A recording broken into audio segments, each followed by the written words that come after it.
Hello everyone, Jeff here from Jeff Oliver's Investing, and what I'd like to talk about in this lesson, which is in this video, which is a follow-on from my previous videos, is investing in ordinary dividend-paying stocks.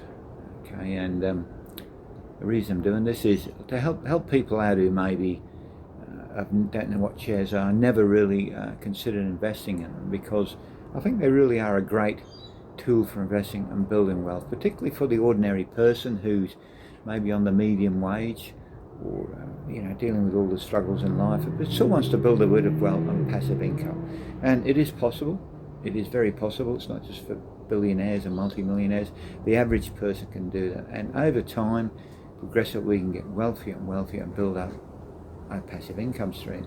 Passive income being income that comes in without you working. So you have to work for every dollar. You sit back while you're sleeping, it's earning. All right. And I'm talking about investing, not speculating. Now, you might hear a lot about people who share trading. Okay, they're buying and selling shares, often on the same day or in a short period of time, and that's a really some people can make that work. Vast majority can't. It's very hard to make money using that method, and also, if you do make money, you're looking at a fairly big tax whack in there, and it is difficult. And that's when people think about buying shares, that's what they think about. But it's not that; it's value investing as opposed to technical analysis to try and just pick a figure out of the air and make some money out. Okay, so I'm going to talk specifically about directly owned shares as opposed to managed funds. You can buy shares through a managed fund. I've tried that in the past. It may work for some people, but a managed fund is where you pool all your money, and then a professional will then invest that money for you. But they charge a fairly hefty fee. Even a few percent over a long time really adds up, and you don't have control of that. You have 100% control over directly owned shares. In a managed fund, there's someone, you don't know who it is, someone who's working away. And the problem with that is they'll charge you a fee, and also often doing nothing is the best way of getting ahead like this, just letting things sit over a long period of time. Managed fund investor won't do that. They'll need to actively, to justify their existence, they need to work and move things around, buy and sell and stuff like that. And also, people say, "Oh, what about funds that just monitor the market?" So there's really not movement doing it there. There's not a lot of work to do that, so they tend to be cheaper, but there are issues with that as well. Now, the thing to remember is someone else is managing your money. If they lose a huge part of your money, or all of your money, that's a bad day at the office for them. They'll probably come back the next week, learn something from that mistake, and go on. You won't. Your money's gone. All right. So I'll put it to you: no one cares about your money as much as you do. All right. Okay, so that's why I say go for directly owned shares. So, what is a share? Okay, if you may be new to it, what's a share or a stock or an equity? Different names for it, but basically, if you buy an ordinary share in a company, let's pick a company out, let's say CBA, Commonwealth Bank, you then become, what you're actually doing is becoming a part owner of the business. When a thing called a float, a business maintains a float and it sells part of itself to other people who become part owners. And buying a share, you become a part owner. All right, great, part owner, what does that mean? That means if the company makes a profit, you'll receive your little part of that profit. And also, you'll, in Australia, if you buy the right shares, you get a thing called franking credits. So your company, remember you're an owner of a business now, part owner, your company will make a profit and pay tax on that profit, just like you pay tax on your salary. All right, so it goes off to the government. Now, come tax time, just like you get a tax refund, the company will also may receive some sort of refund from the tax, and that's called a franking credit, and you'll receive that as part owner of the business. So great. That can work in two ways. The first way is It can help reduce your tax. You're paying a tax, but ideally, this is a good bit. If you've got a partner who earns less than you or doesn't work at all, so paying no tax, you'll still get that tax refund. All right. So if you're smart, you put it in the lowest. If you're in a couple, the lowest earning person in the relationship, and they will still get a tax refund come tax time. So fantastic system. Also get a thing called capital growth. What's capital growth? Well, we all know over time things not increase in value. All right. For instance, if you were to buy a hamburger 20 years ago, it'd be a lot cheaper than it is now. Same with buying anything really. Buying shares, got a good company. We'll talk about picking a company in a moment. Over time, that will increase in value. So you've bought $2,000, $3,000, $5,000 worth of shares. Over time, they will generally increase over value. I think CBA shares, the cheapest I bought them was $50, $60. They're now worth, $150 up to $200. So that's an increase in value. So you've got the three things working here: the dividends, franking credits, and the capital growth, which is far better than just working for every dollar that you earn. You probably agree with that. All right. Okay. So we've worked out what shares are, the benefits of it. How do you pick a company? Because what you have to do, you have to pick a company to invest in. All right. Well, a guy called Warren Buffett is a brilliant investor, one of the most successful in the world. He talked about staying in your circle of competence. What does that mean? All right. If you are, you don't have to be a Wall Street guru or financial guru. Let's say you work in retail. If you work in retail, you're probably going to have a pretty good understanding of how retail works and what a good retail operation looks like. So if you go into a store, you go in there, it's good service, reasonable prices, it's clean, there's plenty of people shopping in there. They're all signs of a good business, and you can probably spot them, particularly if you work in that sector. If you work in mining or construction, you probably know there's some good companies out there and some not so good companies. All right, so it helps you pick the company you want you invest in. Now, the other thing to consider is the company balance sheet. What does that mean? You don't want to buy into a company, even though it's got on the surface, it's carrying a ton of debt, because just like in our personal lives, a lot of debt is a risk, and when things go wrong, that's when people lose everything or companies go under. It's pretty easy to find the debt of a company. Just research the company online, debt levels of, say, Woolworth, put in debt level, a lot of and information will come up there to help you decide which company to invest in. All right, so and we're often looking for a company with, Warren Buffett calls it a moat. So it's a really established company. For instance, look at Bunnings. A few years ago, Woolworths tried to compete with them as masters. Didn't go well because that company is so embedded in the psychology of the country, really. But you want something, you need some hardware stuff, you go to Bunnings. Same with McDonald's. It's really hard. Can you imagine a company coming out overdoing McDonald's with a soft drink?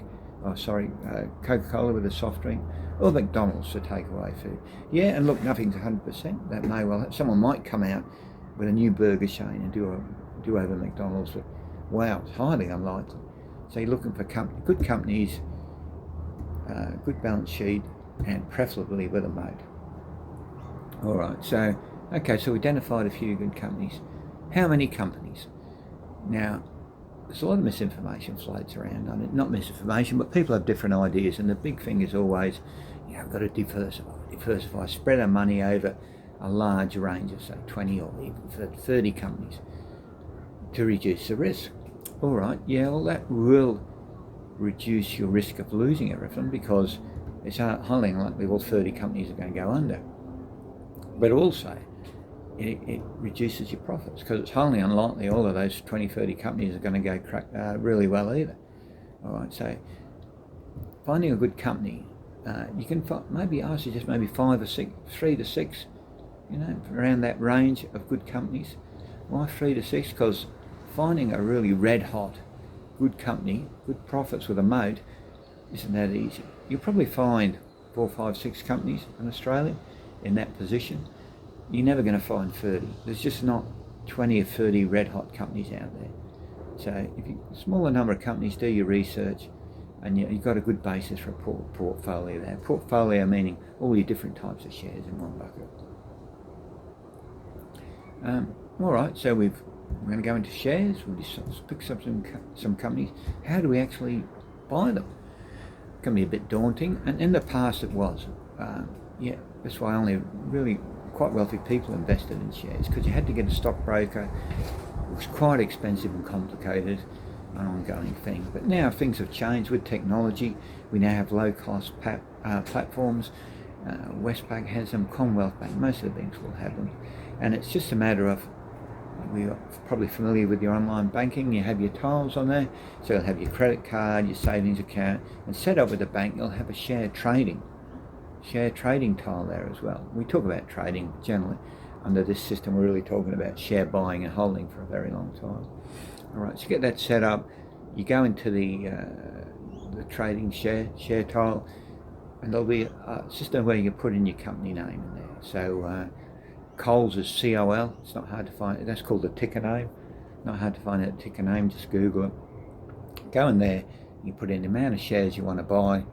It'll come up what it's going to cost you. There's normally a small brokerage fee, $20, $30 on top of that, and the total cost. So happy with that, you hit buy, bang, the order's gone through, and they'll appear in your tile instantly. Normal payment, depends, maybe different banks, but generally it's within about 48 hours you need to pay for those shares, and then they're yours. Don't forget to pay for them. I've done it, and you end up, they fine you about $125 fine if you miss it. So make sure you pay for them. All right, then they're yours. Okay, what next? So we've got these shares, and what I really suggest is, because most people are a little bit nervous, I was first going into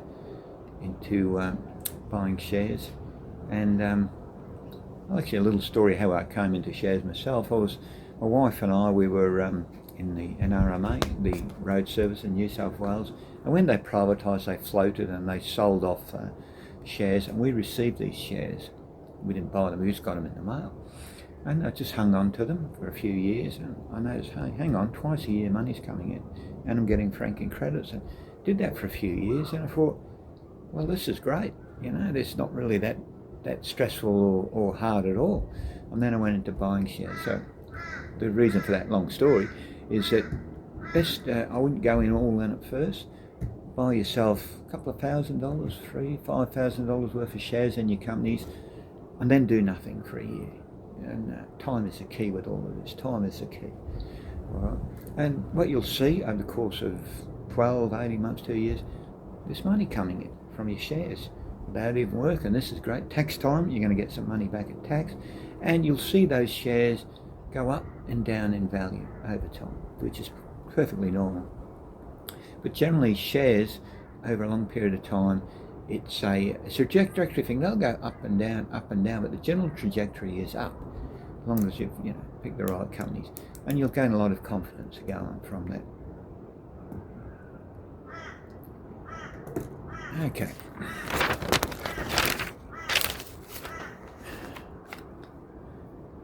Okay, when to sell the shares? The ultimate thing is, unless there's a massive change in the situation with your company, I'd probably hold on to them forever. Maybe pass them on for your kids. People say, well, because you've got the money coming in the whole time, you've got the franking credits and they're continuing to rise in value, and there's a school of thought that says you should die with no money. Well, the people who put that out are general industries that want your money. They want you to sell it. But if you do that, let's say something goes wrong and you live longer than what you expected, what are you going to do then? You've got no money. You're going to knock on your kid's door and say, oh, look, you've got to help me out. I know I had all this money I spent. I don't want to leave you any. Now I want you to help me. Not a good look. Having money there unspent provides a few things, even though you're not spending it. One, it gives you peace of mind. You don't ever have to worry about, oh God, what happens? I need to put a new roof on or something like that. You've got a stack of money sitting there. And it gives you freedom. You're a person with a bit of wealth behind you and can cope with things. And to me, that's worth more than a new car or a big trip overseas. Remembering you're still getting money coming through these as well. But if you do need to sell, it's easy. You just go into your tile for online investing, you're on your share trading tile and click sell. Bang, they're gone. 48 hours of money's in your bank account. And you look at that and compare it, say, an investment property. You have the massive inlay going in. Now you got find someone to sell it, someone who wants to buy it. It's a long process.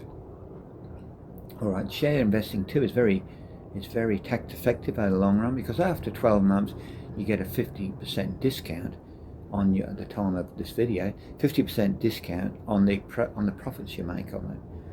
All right, which is a great thing.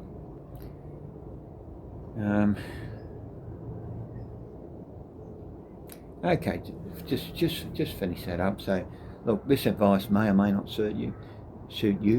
I believe it's ideal for the working ordinary person in Australia because of the way to start small and let time do the work for you. But it's up to you. There are other ways of investing. People make money from managed funds, Bitcoin, and things like that. I just think my experience has worked well for me. It's direct ordinary shares has worked well. Okay. All right, that's it for this video. If you end up liking the video, if you can like and subscribe, we'll get the message out to more people. And I hope this has helped you, and good luck to you. Thank you.